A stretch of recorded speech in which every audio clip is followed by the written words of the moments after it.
A lone prospector, Elias Vance, whose heart was closed off from the world, one day found young Willow near his cabin, the sole survivor of her tribe, whose fate was inextricably linked to an ancient map.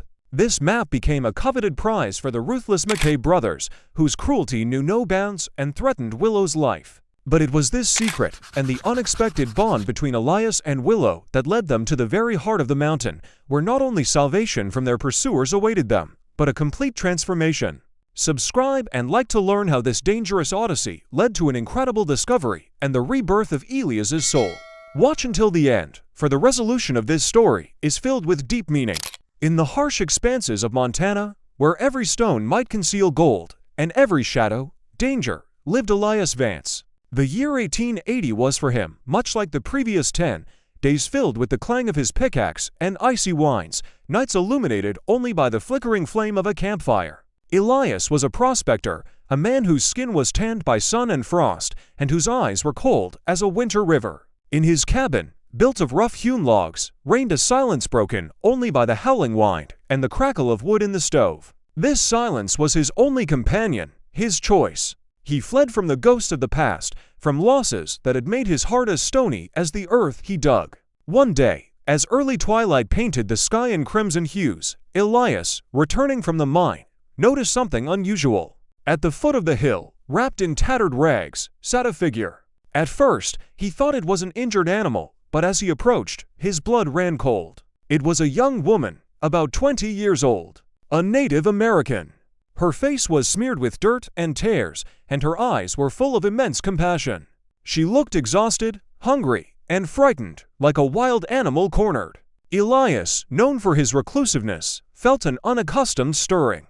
His first impulse was simply to walk past. Indians were a constant source of trouble and conflict in these parts, and a lone prospector sought no new problems. But something in her helpless, almost pleading gaze made him pause. The girl quietly sobbed, clutching a bundle to her chest. In her eyes there was no malice or aggression, only pure, unadulterated fear and despair. At that moment, Elias felt something within him, long dormant, begin to thaw. It was compassion, deep and unexpected, for a lone soul lost in a cruel world. "Hey, where are you from?"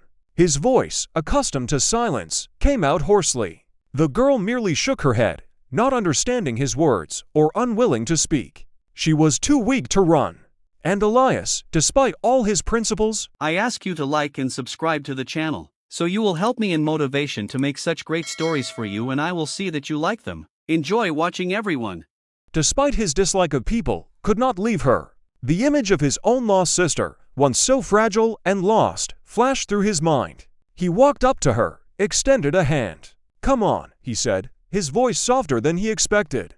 The girl, trembling, rose and, as if weightless, easily accepted his help.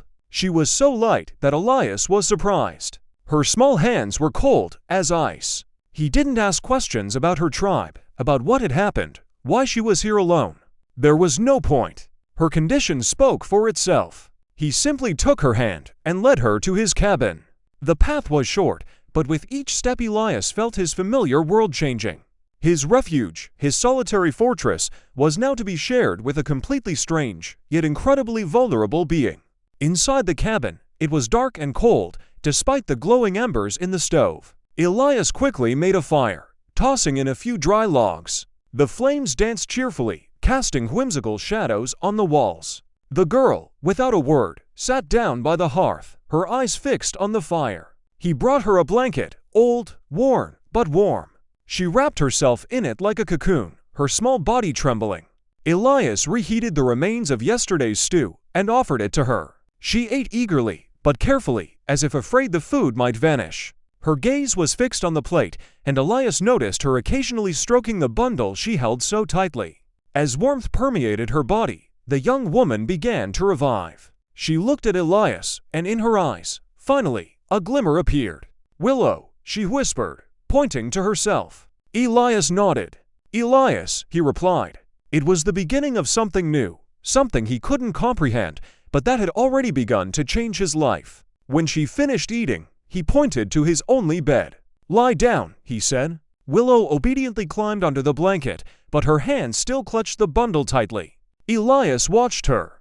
Her presence was foreign, unsettling, yet at the same time, it carried an unusual warmth. He lay on the floor by the hearth, placing his revolver beside him. Sleep was difficult. Questions swirled in his mind. Who was she? Where was she from? What did she need? And most importantly, what would he do with her tomorrow? He awoke to the cold and an unaccustomed silence. Willow was sitting on the edge of the bed, gazing at the bundle in her hands. She noticed Elias was awake, and her eyes met his. In her gaze was a mixture of weariness and deep concern. She slowly unwrapped the bundle. Beneath the coarse fabric lay an old, worn piece of deerskin. Strange symbols, lines, and dots were drawn on it, which at first glance seemed random, but upon closer inspection formed a pattern. It was a map. And Elias, a man who had spent his life searching for fortune, immediately understood that he held something more than just an old piece of leather. It was an intrigue. He felt his heart pound faster. What kind of map was this? What did it mean? And why was this young woman carrying it? Willow looked up at Elias, and in her silent, yet intense gaze, he read that she not only knew about this map, but was inextricably linked to it. This map would change their lives in the most unpredictable way, and Willow would become the key to its mystery. The map on the deerskin, which Willow had so carefully preserved, glowed with an unsolved intrigue in the dim light of Elias' cabin. The prospector, accustomed to the clear contours of the world and straightforward solutions, was puzzled. He examined the strange marks, spirals, dots, broken lines, different from ordinary topographical designations. "What is this?" he asked, reaching for the map, but Willow quickly pressed it to her chest. A shadow of suspicion, to which he, alas, was already accustomed, flickered in her eyes. She did not yet trust him completely. "The land of my ancestors," she whispered, her voice low, but tinged with deep pain. "It is a road to a treasure, but not gold. To the spirits, to those who have departed, to our truth." Willow was young, but in her words resonated an ancient wisdom, a weight of loss that Elias, despite his experience, could barely comprehend. She spoke of ancestral spirits, of sacred places, of forgotten trails that led not to glistening stones, but to understanding. Elias frowned. "Spirits. I'm looking for gold, not ghosts." He was ready to turn away, considering these just childish fantasies or, worse yet, superstitions that would only complicate his life. He didn't need mysteries, he needed facts that would bring real wealth. He had spent years chasing mirages and did not want to start all over again. However, Willow did not back down. Her gaze, despite her youth, was piercing. "My family, they are gone. This map is all that remains. And I feel it leads to something important. Perhaps to the truth of what happened to my tribe. To their final rest." Her words, full of despair and determination, touched something within Elias. His own memories held ghosts, and he knew what it was like to search for answers that might bring peace. Perhaps this map was not merely a path to mystical spirits, but a key to something tangible, hidden from ordinary eyes. His experience as a prospector told him that often the most valuable finds are hidden where they are least sought, or where they are concealed from outsiders. His pragmatism wrestled with a sudden surge of curiosity. And, frankly, he had nowhere else to put this girl, who was now, in essence, dependent on him. Helping her was the only logical step. "All right, Willow. Well, look for your spirits," he said, trying to keep his voice indifferent, though inside something already anticipated adventure. "But I promise nothing. If this is just a waste of time, well, drop it." Willow smiled faintly. It wasn't complete trust, but it was no longer absolute detachment. She unfolded the map on the uneven wooden table. They spent the first few days hunched over the map.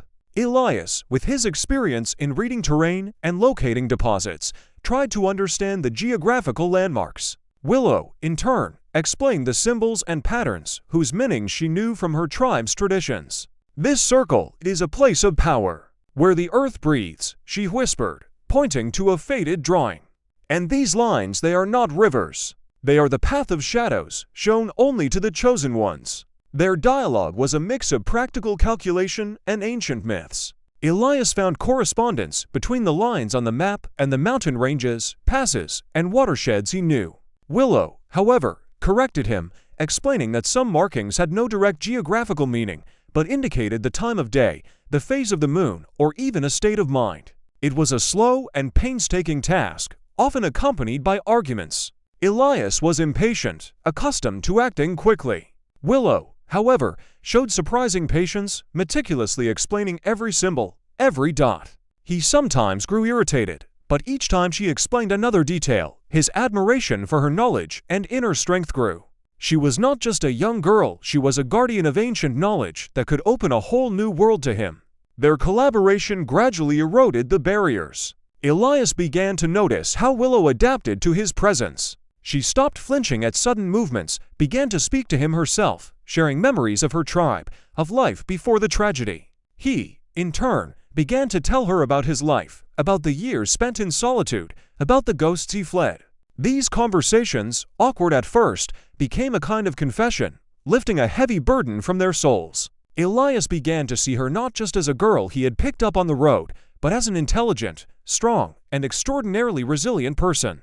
In her eyes, which at first had been full only of fear, now sometimes a spark of laughter would appear when he joked about his clumsiness. One day, as they were working on a particularly complex section of the map, Elias, leaning over it, suddenly felt something change in his heart. He caught himself thinking that he didn't want this adventure to end. He liked how Willow looked at him, how she entrusted him with her secrets, how her presence filled his previously empty cabin with life. He even began to notice that sometimes he would catch himself thinking about the future, about something that went beyond today. This thought, still timid, was connected to Willow and the warmth she brought into his life. He, a man who had fled all attachments, suddenly felt the desire to be by her side grow stronger and stronger. But they were not the only ones interested in this map. One day, returning from the mine, Elias noticed fresh tracks near his cabin. These were not the tracks of coyotes or deer. These were the tracks of human boots, and they belonged neither to him nor to Willow. Moreover, a strange symbol was carved on the doorpost, an ominous mark that Elias had seen before. It was the mark of the McKay brothers, ruthless desperados known for their penchant for violence and their search for ancient treasures. They were rumors that made even the bravest prospectors tremble. They stopped at nothing to get what they wanted. Shock pierced Elias. He realized their secret had not remained a secret. Someone knew about the map, and that someone was very dangerous. He burst into the cabin. "Willow, you're not going anywhere." His voice was tense. "We are not alone here." Willow, noticing his troubled face, walked to the table. Her gaze fell on the symbol. Horror flashed in her eyes. "The McKay brothers," she whispered, her face pale. They're looking for this map. They know about it." At this moment, Elias realized their adventure was just beginning, and it would be far more dangerous than he could have imagined. Willow's map was not just an intrigue, it was a deadly threat that now hung over both of them. In the depths of the cave, a damp silence reigned, broken only by the occasional drops falling from the stone vault. The danger emanating from the McKay brothers had temporarily receded, leaving behind only the echo of hoofbeats and furious shouts, fading somewhere outside. It was a relief, fragile yet sufficient to catch their breath. Elias and Willow stood, listening to the darkness, their hearts beating in unison. The light from the lamp Elias held illuminated the bizarre rock formations, resembling colossal sculptures. "They won't find us here," Willow whispered, her voice faint but firm. "The path of shadows. Only for those who know." She pointed to a barely visible passage, hidden behind a rock outcropping. The map she held in her hands now seemed alive, its lines glowing in the dim light, indicating the way. This was not merely navigation by terrain, it was an immersion into ancient knowledge that Willow carried in her memory. They moved forward. The air grew heavier and cooler, the smells of earth and dampness replaced by something subtly fresh, almost ozone-like. Elias, following Willow, felt his skepticism gradually give way to deep admiration. She walked confidently, never stumbling, her steps light and silent. Sometimes she would stop, placing her palm against the cold rock, as if listening to the heartbeat of the mountain. In these moments, she seemed a part of the earth itself, an embodiment of the ancient spirits she spoke of. They spent several days in the depths of the mountain, subsisting on the provisions Elias had brought and water Willow found in hidden crevices. Time lost its meaning. Elias, whose life had always been governed by a strict routine, now completely trusted Willow's intuition. He saw how she read signs invisible to his eyes, how she understood the language of stones and water. She showed him faded but still discernible rock paintings that told the stories of her tribe, their journey, their struggles, their wisdom. Finally, After a long and arduous descent, they emerged into a vast underground cavern. It was bathed in a soft, ethereal light, filtering down from somewhere above, through a narrow opening in the ceiling. In the center of the cavern, a spring gushed, its pure water collecting in a shallow, transparent lake. Along the walls were stone niches holding ancient artifacts, polished stones, exotic bird feathers, old beads, carved bones. It was a sacred place, the last refuge of her ancestors, a place of their power and their peace. Not gold, but something far more precious. Willow fell to her knees by the spring, her eyes filling with tears. These were tears of grief and relief at the same time. She had found them. Her ancestors, her history. She dipped her hands into the water, and at that moment Elias felt an invisible weight lift from his soul as well. The water in the spring was so pure it seemed to wash away all the sorrows and fears accumulated over many years. It was a place where time stood still, and past and present merged into one. They spent a few more days in this place, resting and recuperating. Willow, surrounded by the spirits of her ancestors, seemed transformed. She became calmer as spark appeared in her eyes, and a smile on her face that Elias had only glimpsed before. She told him of her hopes, of her desire to revive her people, to preserve their culture, to pass on this knowledge to future generations. And the more she spoke, the more Elias felt his own heart, long sealed by pain, begin to open. He watched her, so strong, so vulnerable, so full of life. And at the moment he saw her looking at one of the ancient amulets depicting a mother and child, something inside him shifted. His own losses, his flight from attachments all seemed distant and insignificant now. He hadn't just found a girl who needed saving. He had found meaning. A meaning far deeper than gold. One day, as they sat by the spring, Elias took her hand. "Willow," he began, his voice uncharacteristically soft, "this place. It changed me. You changed me. I no longer want to be a lonely prospector running from the past." He looked into her eyes. I want to be part of your future. If you'll allow it. I want to be the father of your child, Willow. We can build a new home here. Here, where your ancestors will watch over us. We can revive what was lost. Together." Willow looked at him, and her eyes reflected not only love, but deep admiration. She saw how this stern man, who once wanted nothing to do with other people's problems, was now willing to give everything for them. She nodded, squeezing his hand. "Yes, Elias." Together. Some time later, they emerged from the mountain. The world seemed different. The air was cleaner, the sun brighter. The McKay brothers were nowhere to be seen. Perhaps they were lost in the vast expanses, or had been deterred by the power of this place. Elias and Willow, holding hands, stood on the cliff, gazing at the Montana plains. Before them stretched not just a wild land, but their new future. A future filled with hope, love, and the possibility of building a family that would live in harmony with the land and its ancient spirits. The story of how a lonely prospector found a family, and how an ancient map led to the revival of not only life, but also the soul, was just beginning. And this was just the start of their own shared journey.